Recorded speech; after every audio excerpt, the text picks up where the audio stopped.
नमस्कार प्यारे दर्शकों, मैं आपका ज्योतिष मित्र आदित्य द्विवेदी। अगर आप अपनी कुंडली का परामर्श चाहते हैं, अपने प्रश्नों के उत्तर चाहते हैं, समस्याओं का समाधान चाहते हैं, खराब ग्रह दशाओं के उपाय जानना चाहते हैं, कुंडली मिलान करवाना चाहते हैं या किसी शुभ मुहूर्त के बारे में जानकारी लेना चाहते हैं, तो आप हमारे नंबर पर हमें कॉल कर सकते हैं या व्हाट्सएप मैसेज कर सकते हैं। एक नए रोचक विषय वस्तु के बारे में जानकारी देने वाला हूँ। किसी को संतान में बाधा आती है, विवाह में बाधा आती है, कामकाज में बाधा आती है, धन की बाधा आ रही है, स्वास्थ्य की बाधा आ रही है, तो इन बाधाओं के कई सारे कारण होते हैं। उनमें से आज एक मुख्य कारण की हम चर्चा करने वाले हैं। देखिए, किसी भी कुंडली में जब हम एनालिसिस करेंगे किसी चीज़ का, तो हम क्या क्या देखते हैं। किसी भी चीज़ से जुड़े हुए भाव को देखेंगे, उससे संबंधित भाव को। जैसे विवाह बाधा देखना है तो विवाह भाव को देखेंगे। भाव को देखने का मतलब क्या हुआ कि भाव में जो ग्रह आदि बैठा है, भाव के स्वामी को देखेंगे कि वह कहाँ है, कैसा है, और उसके कारक को देखेंगे। और शनि नैसर्गिक रूप से बाधा का कारक होता है, तो शनि को भी देखना होगा। अब यहाँ पे बात क्या है, पहले समझना है कि हमारे जो 12 राशियाँ हैं, इन 12 राशियों में से 3 राशियाँ बंध्या राशियाँ होती हैं। बंध्या मतलब बांधने वाली, बंधन में डालने वाली। कौन कौन सी राशियाँ हैं बंध्या राशि? सूर्य राजा है और बुध युवराज है। तो आप ऐसे याद कर सकते हैं, राजा और युवराज का जो घर है उसमें अगर कोई ग्रह पड़ता है तो वह बंधन में बंध जाता है। यानी सूर्य की कन्या, सूर्य की सिंह राशि और बुध की मिथुन और कन्या राशि, ये बंध्या राशियां हैं। जब भी कोई ग्रह इन घरों में आता है ना, तो वह स्वतंत्र नहीं रह जाता है राजा और युवराज के घर में आकर के। इसी प्रकार से कुछ राशियां हैं जो अर्धबंध्या है, आधा बंध्या है, पूर्ण रूप से आपको बंधन में नहीं डालती हैं, आधा बंधन में डालती हैं, जिसे आप थोड़े प्रयास के बाद छुड़ा लेते हैं। अर्धबंध्या राशियां कौन सी हैं? मंगल की मेष राशि, गुरु की धनु राशि और शनि की मकर राशि। ये अर्धबंध्या राशियां हैं, यानी ये थोड़े समय तक के लिए बंधन डालती हैं। और ये जो है सिंह मिथुन कन्या, ये पूर्ण बंध्या राशियां हैं। उपाय भी मैं बताऊंगा, अभी पहले इसको अप्लाई कैसे करना है इसको देख लेते हैं। जैसे किसी भी चीज़ में बंधन आ रही है, बाधा लगातार आ रहा है, तो उस भाव के लिए एनालिसिस कर सकते हैं। कोई ज़रूरी नहीं है यह योग मिले, अन्य भी योग बंधन के होते हैं, लेकिन अगर यह है तो वहाँ पर बंधन आएगा। जैसे भाव को देखते हैं, यहाँ पर हम पंचम भाव को ले लेते हैं। पंचम भाव में 3 नंबर की गिनती है, यानी कुंभ लगन में पंचम भाव में बंध्या राशि पड़ती ही पड़ती है। अब यहाँ पे 2 ग्रह बैठे हुए हैं, मंगल और गुरु। 2 के 2 ग्रह यहाँ पर क्या हो गए? बंधन में पड़ गए, बंध्या राशि में हो गए। अगर एक ही ग्रह होता तो दुष्प्रभाव कम होता, 2 ग्रह हो गए, दुष्प्रभाव और बढ़ गया। संतान भाव में बंधन में पड़े हुए हैं, 3 होते तो और दुष्प्रभावित हो जाता। तो यहाँ पर भाव में बंध्या राशि है, सिर्फ राशि का होना भी असर डाल देता है। अगर ऊपर से कोई ग्रह बैठ गया तो वह और भी ज़्यादा डिफेक्टिव हो जाएगा। तो यहाँ पर पंचम भाव को देखेंगे कि क्या भाव में बंध्या राशि है और उसमें कोई ग्रह तो नहीं बैठा है।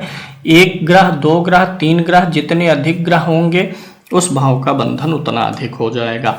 तो भाव में आपको देखना है कि कोई भाव में बंध्या राशि तो नहीं है।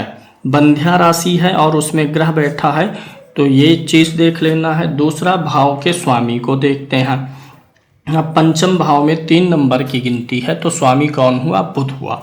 और यह बुध सिंह राशि में आकर के बैठा हुआ है, यानी भाव में बंध्या राशि है, भाव में बैठा हुआ ग्रह बंध्या राशि में है, भावेश भी यहाँ पर बंध्या राशि में बैठा हुआ है, जो कि 5वें का स्वामी बुध है।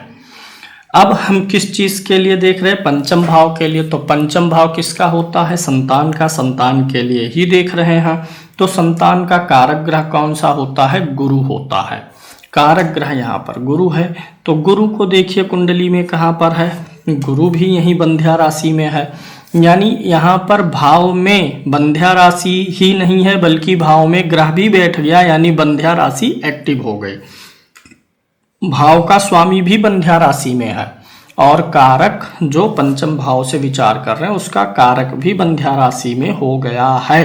भाव भावेश कारक तीनों का बंध्या राशियों से संबंध बन जाए तो उस भाव से जुड़े हुए सजीव पक्ष के लिए, ध्यान दीजिएगा, सजीव पक्ष के लिए किसी भी भाव से बहुत सारी चीज़ों का विचार होता है। सजीव कुछ पक्ष होते हैं, कुछ निर्जीव होते हैं। तो सजीव पक्ष के लिए ये ज़्यादा बंधन बना दिया, संतान पक्ष के लिए बंधनकारी हो गया। अब ये जो भाव भावेश और कारक आ रहे हैं जो बंध्या राशि में पड़े हैं, अगर उनमें से किसी पर शनि का भी इन्फ्लुएंस आ जाए तो यह बंध्या और भी प्रबल हो जाता है। तब उस भाव से जुड़े हुए सुखों की प्राप्ति में परेशानियां आती हैं। यह जिस जातक की कुंडली है उनको संतान नहीं हुई, संतान का सुख नहीं मिला, जिसका मुख्य कारण दाम्पत्य जीवन का कलह से युक्त होना भी माना जाता है, तो यहाँ पर आपको भाव भावेश कारक का बंध्या में देखना है। अब इसी को दूसरे तरीके से धन भाव के लिए अगर अप्लाई करना चाहें तो क्या करेंगे, धन भाव में आपको देखना होगा कि कहीं बंध्या राशि तो नहीं। अभी अर्ध बंध्या की बात मैं करूंगा, एक उदाहरण से पहले इसको और समझा देता हूं, फिर इस बंधन को खोलते कैसे हैं मैं ये भी बताऊंगा। जैसे किसी को धन की समस्या आ रही है तो धन भाव में आपको देखना होगा कि क्या बंध्या राशि तो नहीं है। किसी भी भाव के लिए देखना है तो उस भाव में कहीं बंध्या राशि सिंह, मिथुन और कन्या तो नहीं है। अगर ये राशियां हैं तो उतनी परेशानी नहीं है राशियों के सिर्फ होने से। अगर जिस भी भाव के लिए जज कर रहे हैं उस भाव में ये बंध्या राशि है और उसमें कोई ग्रह बैठा हो, तब ये बंध्या राशियां एक्टिवेट हो जाती हैं, क्योंकि बाधेगा कौन, राशि, और बधेगा कौन, ग्रह। जैसे यहाँ पे देखिए कन्या राशि है, बुध की बंध्या राशि है, लेकिन मान लीजिए यहाँ सूर्य और राहु नहीं है तो सिर्फ बंधन पड़ा हुआ है, रस्सी पड़ी हुई है, लेकिन वहाँ पर कोई है नहीं जिसे बांधा जा सके। यानी राशि, बंध्या राशि जहाँ है वह सिर्फ बंधन पड़ा है, लेकिन जब ग्रह कोई पड़ेगा तो वह ग्रह उस बंधन में बंध जाएगा। धन भाव में बंध्या राशि हो गई, अब उसमें अगर कोई ग्रह पड़ गया तो वह ग्रह बंधन में आ गया। दूसरा, उस भाव का स्वामी, धन भाव का स्वामी ग्रह जो है वह भी कहीं बंध्या राशि में तो नहीं है, तो भी बंधन में आ गया। धन का कारक गुरु, वह भी बंधन में आ गया। ऊपर से अगर भाव पर, भावेश पर या कारक पर, किसी एक पर या तीनों पर, दो पर शनि का इन्फ्लुएंस आएगा तो वह बंधन और भी ज्यादा टाइट हो जाएगा। अब मान लीजिए कि भाव, भावेश और कारक जो हैं जिसमें से कोई एक बंध्या राशि में आ रहा है, तब उतनी दिक्कत नहीं है, क्योंकि अगर भाव में बंध्या राशि का ग्रह है और भावेश मुक्त है तो भावेश उसे खोलने का काम कर देगा। कारक अगर मुक्त है तो कारक उसे खोलने का प्रयास करेगा। भाव में या कोई ग्रह बैठा है वह बंध्या में नहीं है तो वह प्रयास करेगा। यानी इन तीनों में से अगर तीन के तीनों बंध्या में है तो समस्याएं अधिक है, तीन में से दो हैं तो उससे कम समस्याएं हैं, और तीन में से कोई एक है तो अंततः ये दो मिलकर के उस एक का बंधन खोल देंगे। अब दूसरी चीज ध्यान दीजिएगा, ये जो अर्धबंध्या राशियां हैं इसी प्रकार से आप टैली कर लीजिए। मान लेते हैं किसी के विवाह के लिए जज करना है, तो विवाह भाव में आपको देखिए इनका वैवाहिक जीवन अत्यधिक कलहपूर्ण क्यों रहा, विच्छेद की स्थिति बन गई और दोनों का फिजिकल रिलेशन नहीं बन पाया। क्यों? क्योंकि यहाँ पर पंचम भाव में बंध्या राशि है, पंचम भाव में बंध्या राशि है और तीन के तीन ग्रह बंध्या राशि में बैठे हैं। एक तो विवाह ना होना, बहुत देर से होना, वैवाहिक सुख ना मिलना, यही चीज बनता है। यानी सातवें भाव का जो सुख है वह नष्ट होगा, या तो विवाह नहीं होने देता, इन केस किसी कारण से विवाह हुआ, नौमांस वगैरह बली रहा तो विवाह का सुख नहीं मिलने दिया, क्योंकि यहाँ सूर्य की सिंह राशि है। अब यहाँ का जो स्वामी है सूर्य, यह भी बंध्या राशि में बैठा हुआ है 6 नंबर में, और इस भाव में तीन के तीनों ग्रह बंध्या राशि में है। ऊपर से शनि का संबंध भी यहाँ पर सप्तम भाव से बना है, तो विवाह का सुख भी नहीं मिलने दिया, विवाह के सुख में बंधन बन गया, बाधा योग बन गया। संतान में भी यही कारण है। तो बंध्या राशि का यहाँ पर असर आपको दिखाई दे रहा होगा। अन्य योग भी जो दिखेगा लोगों को, सूर्य राहु का ग्रहण दोष है। अब यह ग्रहण दोष भी बंधन में ही पड़ा हुआ है, दुष्प्रभावी है। अब आपको एक और चीज़ क्या देखना है, किसी भी भाव के फलादेश के लिए, जैसे लगन के लिए देखना है, तो लगन से हम क्या विचार करते हैं, व्यक्ति के स्वास्थ्य का विचार होता है और व्यक्ति के व्यक्तित्व का विचार होता है। तो का व्यक्ति का व्यक्तित्व और स्वास्थ्य बंधन में बंधा है कि नहीं, तो यहाँ से देखेंगे। ये जो अर्धबंध्या राशियाँ हैं इसको भी आप चेक करिएगा। अर्धबंध्या राशियां थोड़े समय के लिए दुष्प्रभाव देंगी, फिर खोल देंगी बंधन को। प्रयासों के बाद बंधन खुल जाता है। मान लीजिए संतान के लिए ही देख रहे हैं, भाव भावेश कारक और शनि भी बंध्या राशि में चला जाता है तो भी असर आ जाता है। और दृष्टि डाल दिया तो यहाँ पर देखिए शनि बंध्या राशि में हो करके ही पंचमेश के साथ है। अब यहाँ पर मान लीजिए भाव भावेश कारक में से कुछ ग्रह बंध्या राशि में हैं, कुछ ग्रह बंध्या में हैं और कुछ ग्रह अर्धबंध्या में हैं, तो भी असर आएगा। कैसे आएगा इसको थोड़ा सा समझिए। मान लीजिए भाव का स्वामी बंध्या राशि में है और भावेश अर्धबंध्या में है, कारक अर्धबंध्या में है, तो बाद में प्रयासों के बाद आपको फल मिल जाएगा। यहाँ पर यह अब हमें जानना होगा कि बंधन को खोलेगा कौन। अगर इनकेस कहीं से बंध्या राशि में ग्रह गए हैं तो उसके बंधन को खोलना कैसे है। देखिए अर्धबंध्या राशि तो समय के साथ खुद ब खुद बंधन खोल देंगी, क्योंकि आधा ही बंधा हुआ है और जो व्यक्ति बंधेगा वह खुलने का प्रयास करेगा, तो प्रयास करेगा तो आधा बंधा है तो खुल जाएगा। अब मान लीजिए आपको मैं कहीं पर बंद कर दिया, एक कमरे में मैंने आपको बंद कर दिया, कमरे में आपको एक पिलर के माध्यम से रस्सी से मैंने आपको बांध दिया, और ये बंध्या राशि है, पूर्ण बंध्या राशि, मतलब पूर्ण रूप से बंधन पूरा का पूरा मैंने आपको बांध दिया।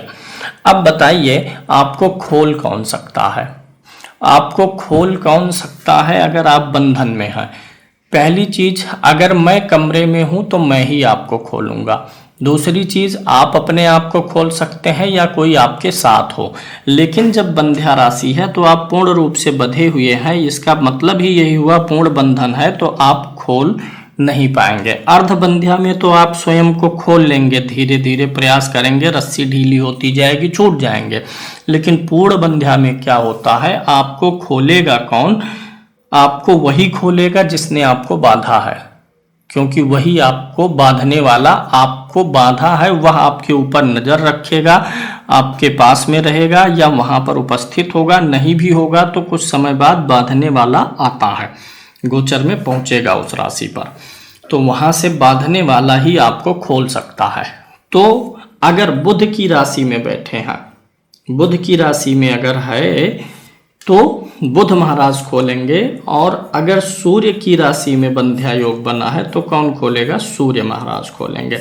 अब ये बताइए, मैंने आपको बंधन में डाल दिया तो आप तो बंधे हुए हैं, आप असमर्थ हैं। अब आपको खोलेगा कौन, मैं ही। कैसे मैं खोलूंगा, आप बंधे हुए हैं इसलिए आप हमको धमकी नहीं दे सकते, बलपूर्वक बल लगा नहीं पाएंगे। आपके पास एक ही चीज बचती है जो इस ब्रह्मांड की सबसे प्रबल चीज है, अनुनय विनय, दया के लिए प्रार्थना करना। तो दया के लिए प्रार्थना करना ही उस समय आपके हाथ में है, क्योंकि आप बंधे हुए हैं। तो अगर बुध की राशि में आप बंधे हैं तो आप जो भी ग्रह बंधा हुआ है उस जिस भी भाव में है उससे जुड़े फल की प्राप्ति में रुकावट आ रही है, तो उस फल की प्राप्ति के लिए आपको बुध ग्रह की याचना करनी होगी, यानी बुध ग्रह का स्तोत्र। स्तोत्र वास्तव में क्या होता है, स्तोत्र मतलब स्तुति, किसी व्यक्ति की प्रशंसा करना। शिवतांडव स्तोत्र रावण ने शिव जी को प्रसन्न करने के लिए किया। स्तोत्र हमेशा याद रखिएगा, स्तोत्र से ग्रह मंत्र मुग्ध होता है, प्रसन्न हो जाता है। तो अगर बुध की राशि में बंध्या योग है तो बुध महाराज का स्तोत्र आपको करना है, और अगर सूर्य राशि की का बंध्या बन रहा है तो सूर्य महाराज का स्तोत्र करना है। इसी प्रकार से अगर अर्धबंध्या राशि में है और जल्दी छुटकारा चाहिए, इसको भी सही करना है, तो मेष राशि का स्वामी मंगल है, मंगल का स्तोत्र करना है। धनु राशि का स्वामी कौन सा ग्रह है? गुरु है, गुरु स्तोत्र करेंगे तो उसमें जो ग्रह धनु राशि में होगा उसको गुरु महाराज बंधन मुक्त करेंगे। मकर राशि में अगर कोई ग्रह है और उसके कारण से बंधन है, भाव के फल में बाधा है, देरी है, तो आप शनि महाराज के स्तोत्र का पाठ करेंगे तो वह आपको बंधन मुक्त करेंगे। अब मान लीजिए कोई व्यक्ति घर बनाना चाह रहा है, बार बार प्रयास कर रहा है, नहीं बन रहा है, तो उसमें क्या बंध्या राशियों की भूमिका है कि नहीं, यह देखने के लिए आप कैसे देखेंगे कि चतुर्थ भाव में अगर बंध्या राशि तो नहीं है, बंध्या या अर्धबंध्या राशि तो नहीं है। बंध्या राशि बहुत देर तक दुष्प्रभाव बना के रखते हैं और अर्धबंध्या राशि देरी करा करके फिर छोड़ देते हैं बंधन को। अगर चतुर्थ भाव में बंध्या राशि है, चतुर्थ भाव का जो भी स्वामी है वह बंध्या राशि में है, चौथे भाव का कारक, अगर चौथे भाव का माता के लिए देखना है तो कारक चंद्रमा होगा, लेकिन अगर चौथे भाव को सुख साधन और वैभव के लिए देखना होगा तब कारक कौन होगा? शुक्र होगा।